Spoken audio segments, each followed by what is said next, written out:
তুই ঘুমাসনি? তুমি আর মামুর কাছে যাবে না, আমার কাছে থাকবে। তা বললে হয়? হ্যাঁ হয়, তুমি আর যাবে না।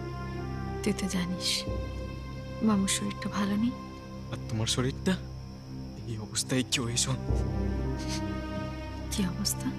সব বুঝি। কি বুঝিস তুই? বইতে আমি সব পড়েছি।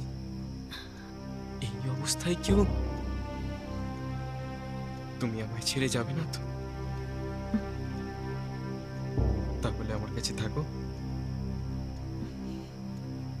তোর মামু যদি এবার উঠে পড়ে হঠাৎ করে, আমায় না দেখতে পেয়ে চিৎকার করে, আবার যদি এরকম আমার সাথে। না,